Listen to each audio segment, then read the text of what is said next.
Hello, you are listening to the Natural Healing Show for UK Health Radio. I'm your host, Catherine Carrigan, medical intuitive healer and Amazon #1 best-selling author. You can find out more about me and my work at catherinecarrigan.com and unlimitedenergynow.com. While you're there, definitely sign up for my newsletter so you can learn even more about how you can heal yourself naturally. Now, our guest today is Meir Schneider. Meir Schneider has been for decades one of my personal heroes. Meir Schneider is a world-renowned natural vision and self-healing expert, and you can find out more about Meir Schneider and his wonderful work at his website, selfhealing.org, and that's self with a hyphen healing.org. Welcome, Meir Schneider. Hey, nice to be on your show again, and I hope that your show will expand throughout the world. Well, I know that every time you open your mouth, you really help and inspire people. So I want to sort of start out with a little personal story, because I know that you're 66 going on 67. You were born blind in Russia. You had multiple eye operations, but then you healed your eyes naturally with natural vision exercises. And you recently got your driver's license renewed. Can you tell us the story about that? Yeah, it's very interesting. I was born in the Soviet Union, in the Ukraine. And it's interesting that I was born to deaf parents. And nobody understood why I was born with cataracts. You know, many people have cataracts in old age. This times, unfortunately, some in middle age.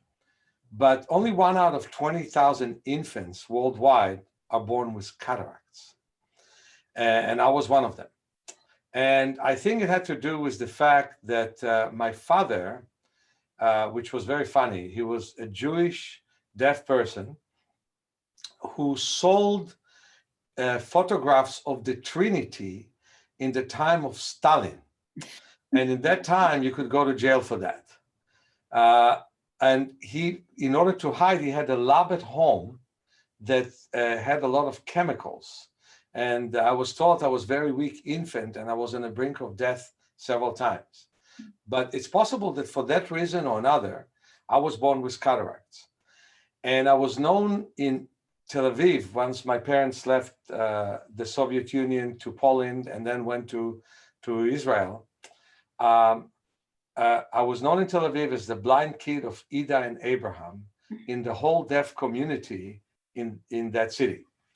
And people knew. My mother would take me and I would sit down and read Braille as she and her friends were talking with their hands, you know, as being deaf people. And I had 5 cataract surgeries that led to tremendous destruction of my lens. And this is how my lens looks after 5 cataract surgeries. Only 2 small holes allowed the light to go through. This is a normal lens that you can see that the lens of my ex-wife, this was taken in 1993. And because of the shape of my lens, but also because of what doctors understand these days, that there is a critical time for brain development, and brain is most that sees in one's eyes. So the critical time of brain development is 8 weeks of life. At the age of 8 weeks, the brain expects you to see. Now, my 2 kids were born with cataracts, and probably they got it genetically for me. And it was a different generation. My 31-year-old son and my 28-year-old daughter already were in a generation when they understood that you don't remove the cataract within the lens, but you remove the whole lens, and you don't do it at the age of 4, like it was in my time, 4 to 7, but you do it at the age of 2 weeks. Because then you do it before the age of 8 weeks, and then the eye can see, the brain can see. Now, still, most kids who are born with cataracts and a surgery is being done to them, have good vision, around 30%, 40%, sometimes 50% of normal vision. My daughter has 98% of normal vision, and my son sees 20/15, which is 10% more than 20/20, which is the normal vision. And that they gain with eye exercise that I did with them for many, many years as they were born, after they were born. And they still do their exercises, and they live completely normal visual life. They drive, they read. My daughter does a lot of paperwork for nonprofits. My son does a lot of paperwork of copying and graphic designing. And so I'm so happy that my kids were able to have normal visual life while most of my adolescence was in reading Braille. And so everybody thought that I'll be blind for the rest of my life. And then I met a kid who have shown me eye exercises based on the Bates method that he developed further. And I developed it much further. And I improved my vision from 1% to 70%. And for that reason, I can tell you that right now I'm already driving for 39 years. My vision is not normal. And so for that reason, the DMV have tested me a long test in the freeway, in the daytime, at nighttime. And I passed all the tests and have unrestricted license. And I'm very careful. I know that my vision is less than your vision when you wear your glasses. But I learned to be cautious and to drive cautiously, and I will drive at night around my neighborhood and things of that nature. But I can drive distances, and I don't have tickets, no accidents, none of those things. So this is for me like a Nobel Peace Prize. It's like, how can you get such a thing when basically I used to cross the road and I could get into accident just not seeing a car which is coming. So I went from a place where I could hardly see anything to a place where I see enough to be within the visual world. So that's my personal achievement. That's such a great story, Meir Schneider. Now, we're here today to talk about how to loosen up your body for better vision. So can you explain for us how our senses and our body are interconnected, and how if we want to see better, we need to have better posture? And it goes both ways, that if you want to have better posture, you have to work on your vision. It kind of works similarly. Pay attention to what you see. I mean, one thing that I like seeing about you, and one of these days, maybe we can work together on this even further, is almost all the time when I'm being interviewed, if you take a look at the big stars on TV, and if you take a look at known politicians, they do this with the neck, almost always. And this is a very myopic posture. So you're talking about, for our audience who can only hear, that's forward head posture. Exactly, forward head posture. If I would, I mean, almost any politician I've seen on TV moves his head forwards. And that means that eventually the muscles that are working, that are pushing your neck forwards, are overly contracted. That affects your breathing to a great extent, because those muscles are also muscles that move when you breathe. So your breathing starts to be compromised, but it affects many other things.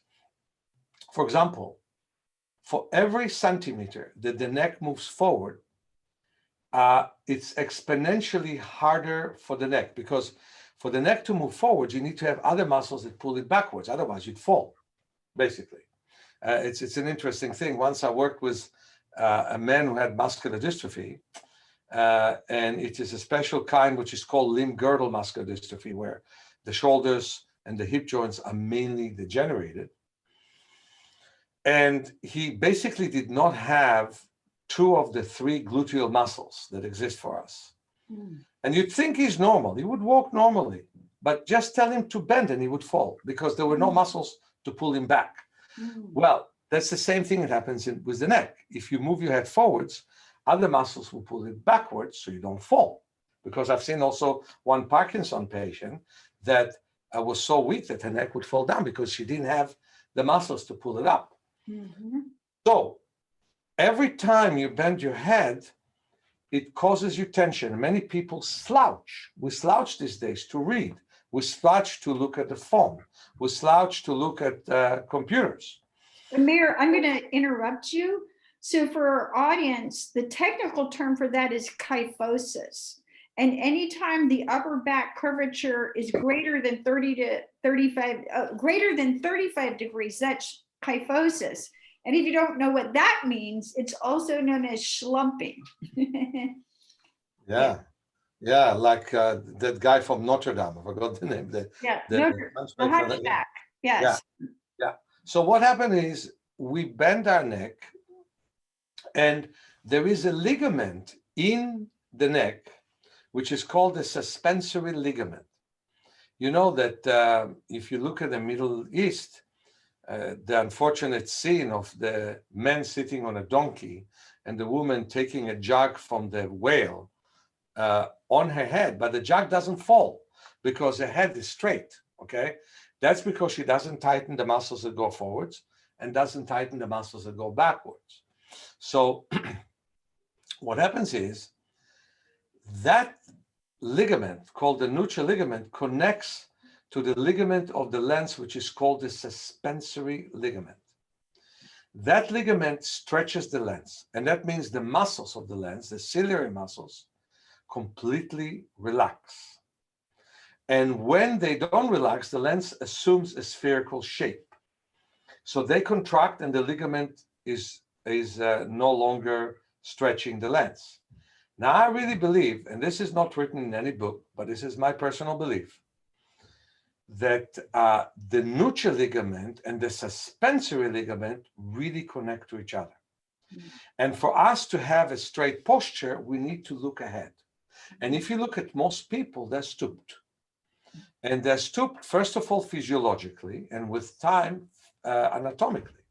So it's hard for me to see people in the 50s and 60s walking like this, stooped, and then in their 80s, they can no longer straighten up. So it is such an important work. I just worked on somebody who lost her capacity to walk without falling, and talked to her about, look down first to see that the ground is open, but then look straight and look a centimeter above you or half an inch above you in order to make sure that your posture is not bent, because that immediately creates an amazing amount of tension.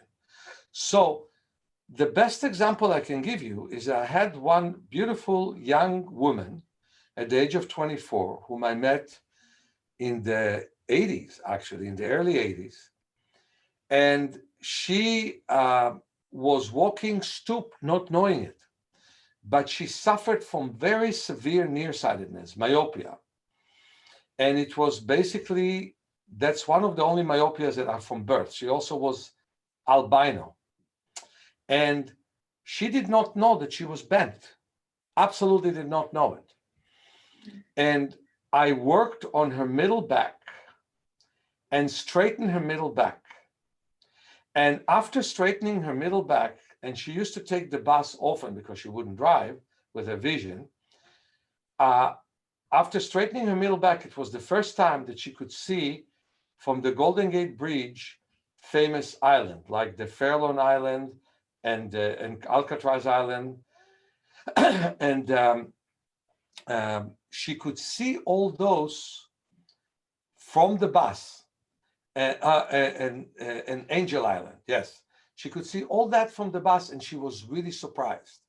And until then, glasses wouldn't even correct her vision. And from that point, she could actually correct her vision with glasses, which was, I'm working with most people to get rid of the need for glasses. But in a severe case like her, it was an amazing evolution in her vision.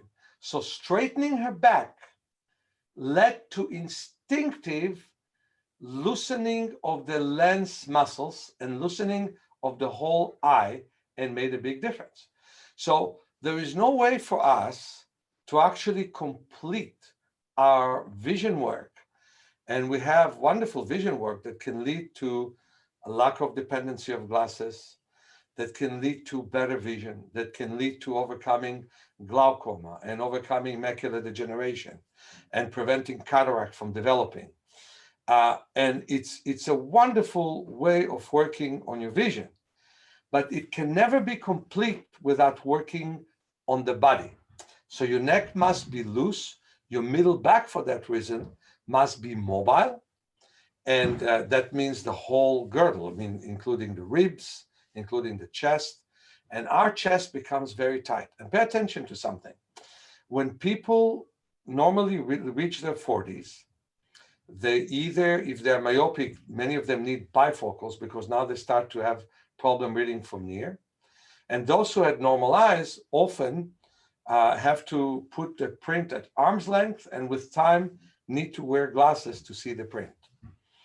Well, the posture it creates is a posture of pushing the chest a bit forwards, which actually is not a bad posture if you overcome pushing the back backwards, but it becomes a regular stiff posture instead of a mobile posture. And pay attention that many people get heart problems around that age. And I think that how your eyes are looking at the print makes a big difference. So I like to say that we can strengthen the muscles of the lens, the ciliary muscles. We can make the lens much more flexible, but the mobility of the chest will make a huge difference in terms of your far-sightedness. And many people, for emotional reasons, where everything is stuck in their chest, and as a body worker, I can tell you that loosening the chest helps to get out of quite a few emotions. And I found that movement is the best remedy. Like movement will bring your emotions out. Movement will then release your emotions. And many people, the way they work in gyms, they tighten everything. And I'm all for activities. But when the activities lead to tension that is not being reduced with stretch, is not being reduced with awareness and consciousness, we actually are freezing ourselves. And I want to tell you that our cells have a mind of their own. And they're basically guests in our body. Meir, and I want to interrupt you for a moment because what you're saying is so important. And I'd like to share for our audience what I do to help people correct schlumping. So there's a yoga pose called fish. People who practice yoga all over the world may have heard of fish pose. And there's in every yoga pose, there are many variations. Well, there's something called a supported fish posture. And I have a video on YouTube, which I'm going to include in the show notes, of lying over yoga eggs. And when you lie over yoga eggs, you put yoga eggs, which are egg-shaped yoga blocks, under your thoracic spine, under your upper back, and put another yoga egg under your head, and it corrects forward head posture, it corrects kyphosis, and it allows you to restore that normal curve in that upper back. So again, ideally, you want to have that thoracic curve to be 30 to 35 degrees. And when the thoracic curve is more than 35 degrees, your head has no place to go but forward. So you can lie in restorative fish.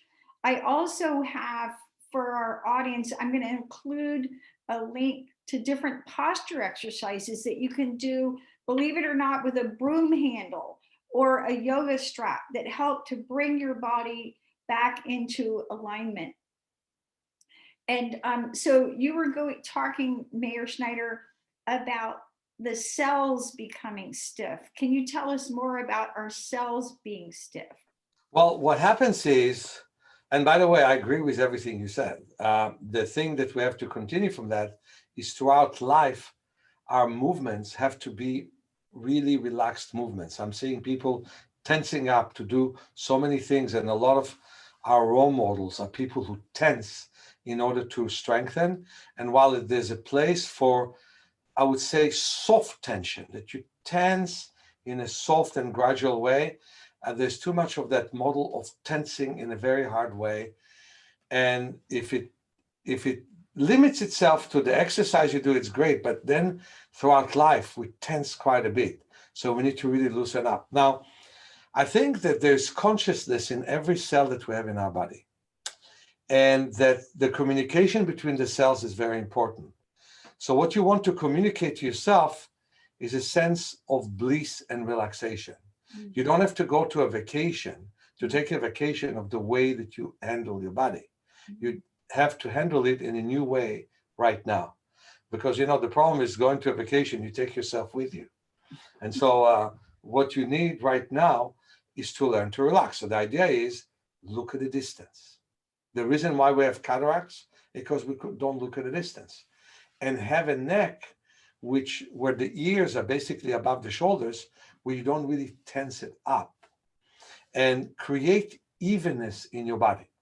Because without creating evenness in your body, it's going to be very tough to create evenness in your eyes.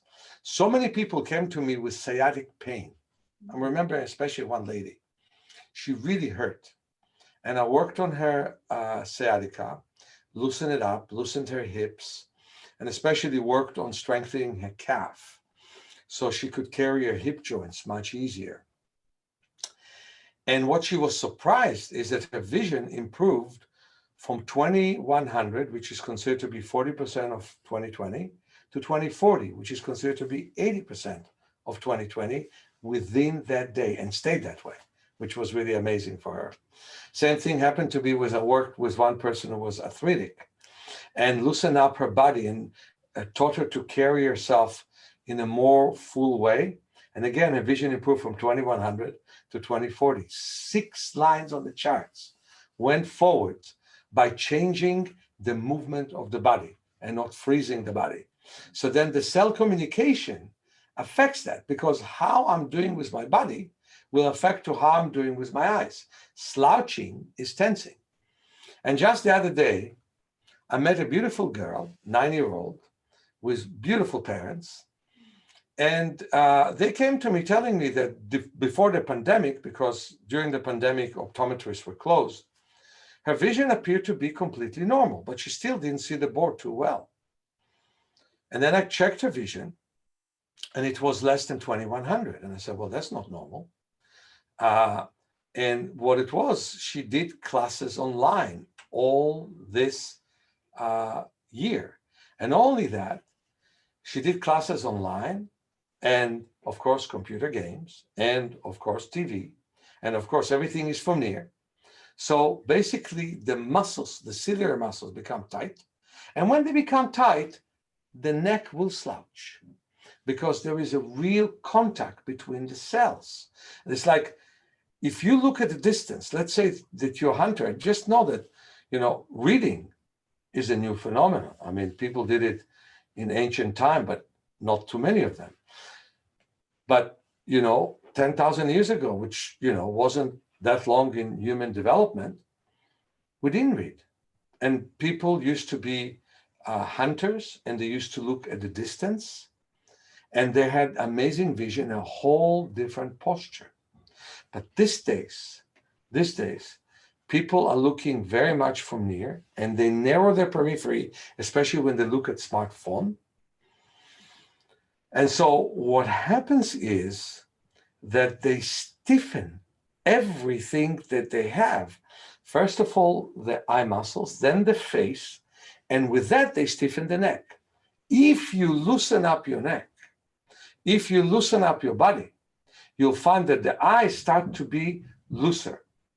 And no matter what eye exercise I teach people, I often say, and you know, I told you several times, and you know that one of the most famous exercises we have is palming, when we put the hands very, very gently around the eye orbits and relax the eyes. I always say, I wish I was with you, with any audience that see me on YouTube, that the touch should be very, very gentle. But we can do all the palming that we want. But if the body is stiff, the body is tight, it won't work. And something that makes me something that makes me feel like laughing is when people tell people to relax or to meditate when they sit with a stiff, rigid body, with the connective tissue hardening around the way that they always move. So if they sit tense, what's going to happen is they're not going to relax, and the meditation is not going to go deep. So in a way, talking to your cells is talking to your cells through movement. And movement is life. And we have more than 600 muscles, and most of us use only 50 out of them with great amount of tension. And that use eventually leads to problems with the senses as well. Not only the eyes, but also with hearing. If you pay attention, so many people have ringing in the ears, tinnitus. And as the neck is looser, they have less of it. As it's tighter, they have more of it. So the important thing of loosening the body is it affects our posture, and the posture affects our vision. The vice versa is true too. Looking at a distance affects our posture. And I always feel when I work on someone's eyes, I must work on the body. And when I work on someone's body, I also must work on the eyes and on the ears, or else I cannot complete my work on the body. It has to be whole.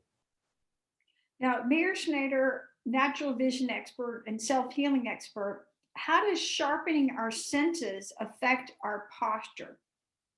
Well, if you pay attention to somebody who doesn't hear well, they normally have this kind of posture, which is tilting the head to the side. That, of course, stiffens the neck a lot, right?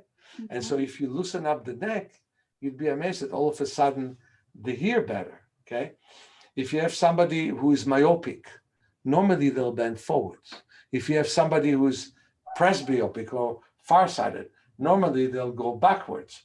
That has to do with the vision.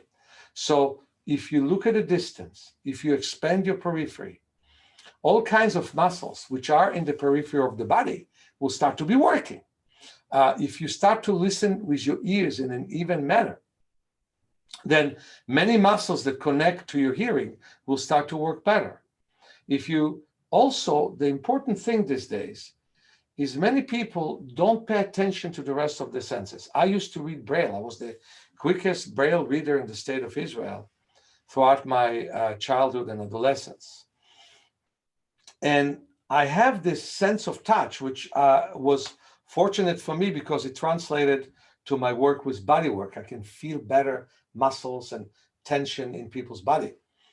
Well, the ability to sense is so important because many people look at everything. They don't sense enough what the legs are doing. I often lift patients and put them on a massage table, lift patients and put them in a pool.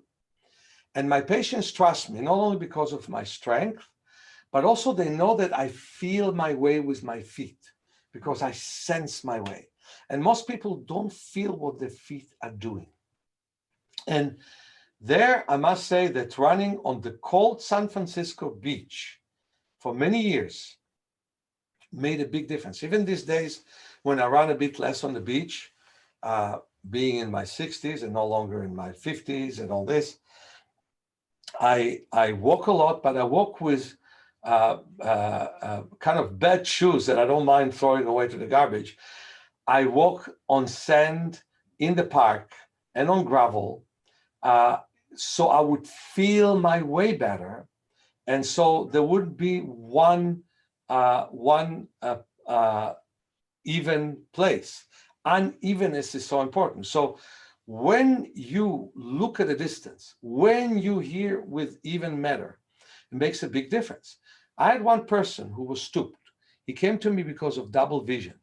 We have an exercise where we put a strip of paper over the nose and over the chin, and we take a ball and we throw the ball from hand to hand. That is so each eye would work independently. And this person, as soon as he did that exercise, became straight. When we took the paper off, it became bent again. So when the eyes worked independently, he was straight. And when one eye dominated the other, there was double, he would see with one dominated eye and then a second image with the other eye, he was stooped. So to a great extent, our eyes affect our posture. And to another extent, our posture affects our eyes. Now, Meir Schneider, natural vision expert, how can working on the body's periphery help our spine and our legs? That is so important because, again, I want to repeat the fact we have 600 muscles and most people use only 50 of them. Look, those of you in YouTube can see that I can do this. Well, most people cannot do this. And to explain what I did, I put my hands on my hips and got my elbows to meet in front, right? And that is because the shoulders become so stiff with most people. We have 640 muscles in the body. Some muscles are in one body and not in the other. And we know that, like the iliacus is missing in 40% of the population. So we have 600 muscles in the body. Most people use about 50 to 70 of them. And the rest are dormant, they're not being used. The periphery of the body is something we don't work with. We sit, it's a real rigid posture. Finally, the doctors gave it a definition. Sitting is the new smoking. I was talking about sitting as something which is hard on the body for a long time. We walk and we use specific muscles to walk straight with. That's my criticism of gyms, because they give you 14 different machines to work with, and they ignore 90% of the movements that exist for you. How many people lift their arms up throughout the day? Maybe sometimes to pick up something from a shelf. Most of us don't work in libraries, so we don't have to climb a ladder and pick up something. But we cancel many of the muscles which are above. How many people kick their legs sideways or hold their legs sideways? And how many people have a real good sense of the ribs and of the abdomen? Not having all that leads eventually to stiffness of the front muscles. And I can tell you till this very day, and as you reach your late 60s, you have to really work on your flexibility. I find myself rolling from side to side quite often. And by the way, one of the major exercises in eye exercise is long swing, when we look at the finger and we move from side to side and see as if everything moves opposite than us. So again, I'm finding myself moving from side to side regularly because of the fact that that makes it easier for me to bend forward and to bend backwards. So the more we work with side muscles, the better it is. Look at the opposite of what happens. So many people need to replace the hip joints. Why? Because many of the muscles are not working. To begin with, their toes are weak. And we know, we keep the toes in shoes or in sandals, and we're not mobilizing them as people had to do in ancient time to climb anything. They didn't have roads. So we have those toes. We hardly use them. And then the knees the ankles become stiff, and the knees become stiff, and the hip joints become stiff. The movement to the side, the movement of many muscles we don't even know exist, that we start to use, will prevent a hip replacement surgery. Often all I can do when I meet people already with very stiff hip is prepare them for the surgery. Sometimes I can prevent a surgery, which is a wonderful thing.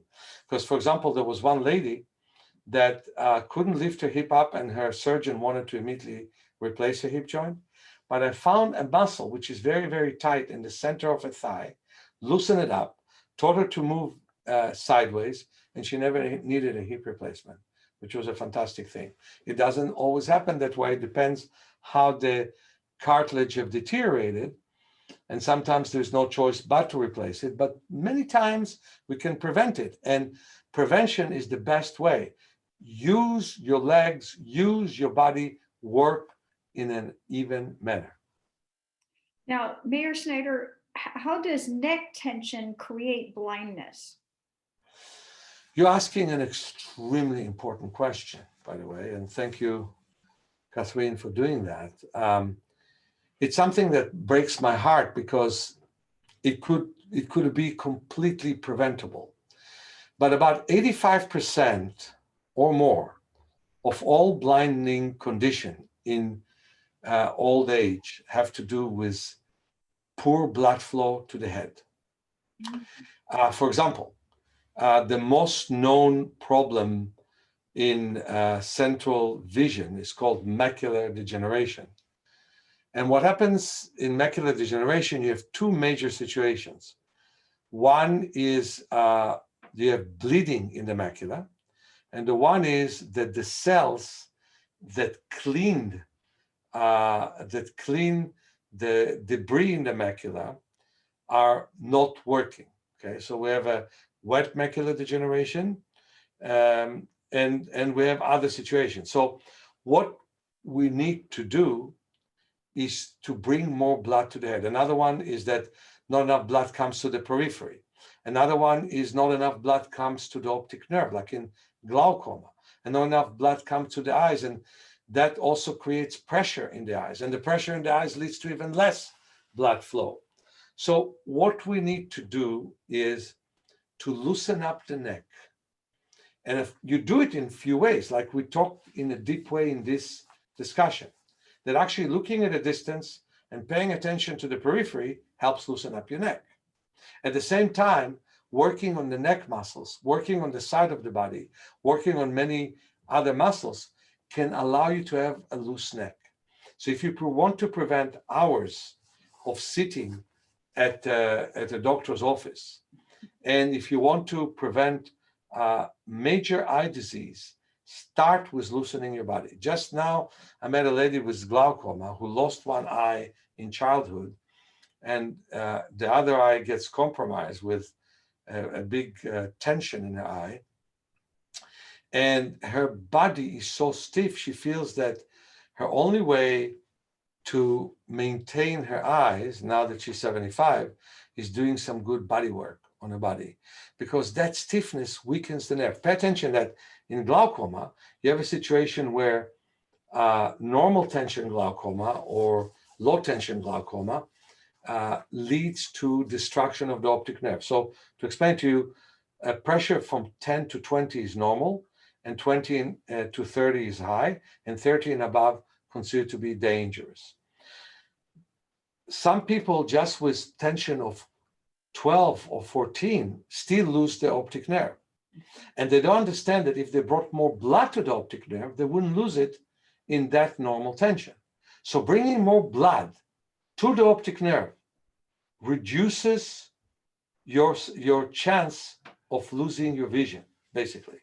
So that is a very important thing. Just like even, I talked about wet macular degeneration, but even when you have a situation called drusen, where basically you don't clean away all the debris, bringing more blood to the head prevents drusen.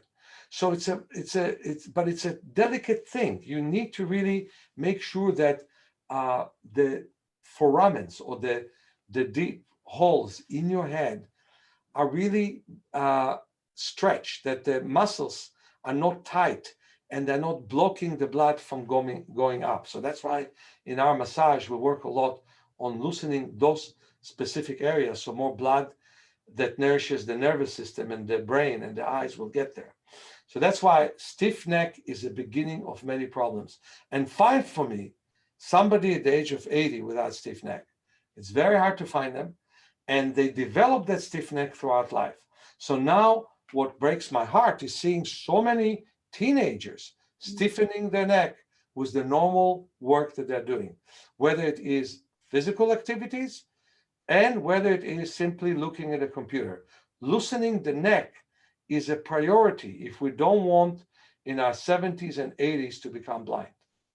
Very important information. Now, Meir Schneider, natural vision expert, you talked about circulation and how critical circulation is for improving our vision. Obviously, all exercise, all physical activity will improve our circulation.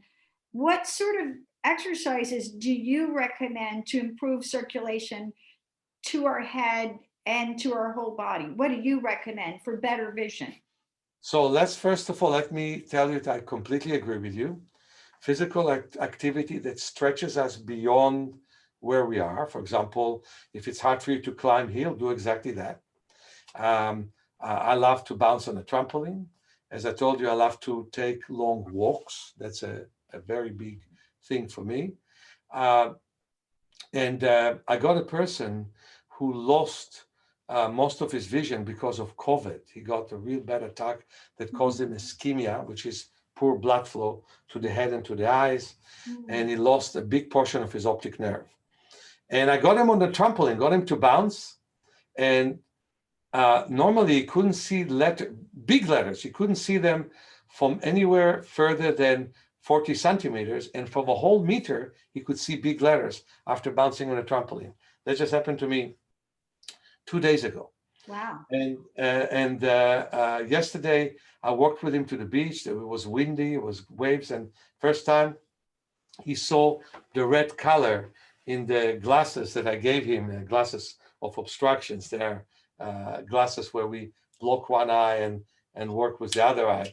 So it was very, very interesting to see how circulation works. Now, so the one side is stretch yourself. I mean, if you cannot run, walk long distance. If you can run, give yourself a chance to run harder or quicker or whatever way. But then there's more to that. You cannot really maintain good circulation unless you also work on loosening your shoulders. Because if you don't loosen up your shoulders, there is not enough blood that comes to your hands unless you loosen up your hip joints. Because if you don't loosen up your hip joints, there isn't enough blood that can come to your feet. So the idea is, if you don't loosen yourself up, like you have to loosen up your wrists, so more blood will come to your hands. And if I want to have real good circulation in my hands, I have to do the opposite of what they normally do. Because normally they flex, I need to extend. Normally they curl, I need to spread the hands and to do it for a couple of minutes here and there.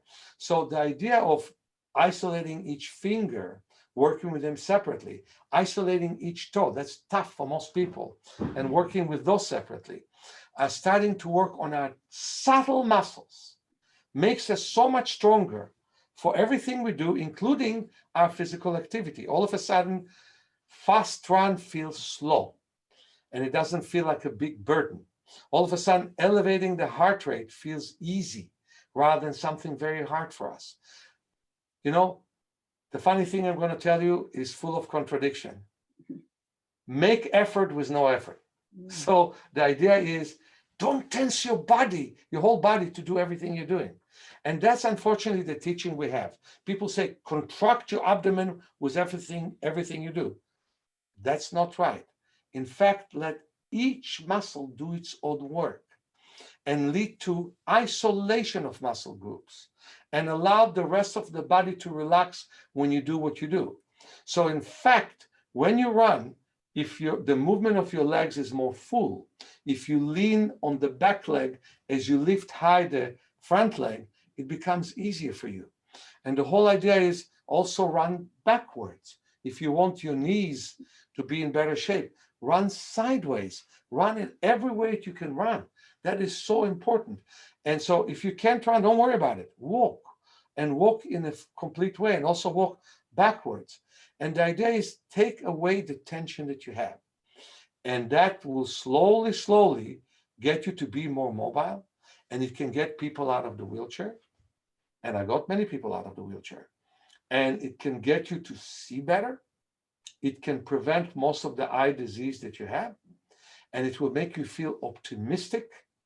And basically, you would put your problems in the periphery instead of engage with them too much, except for the right moments. So final question, Meir Schneider, in this interview about how to loosen up our body for better vision, how can we loosen up our neck by looking in the distance?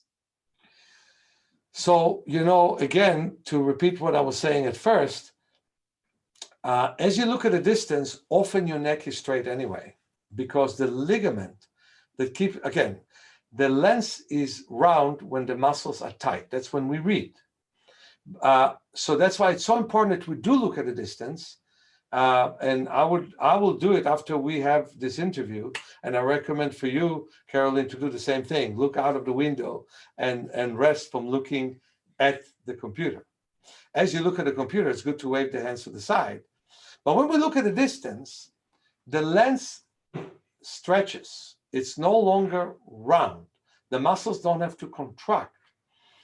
And that ligament connects to the ligament of the neck, which is the suspensory ligament. So if I put anything on my head, including this, it's not going to fall if my neck is straight. It's going to fall if I move.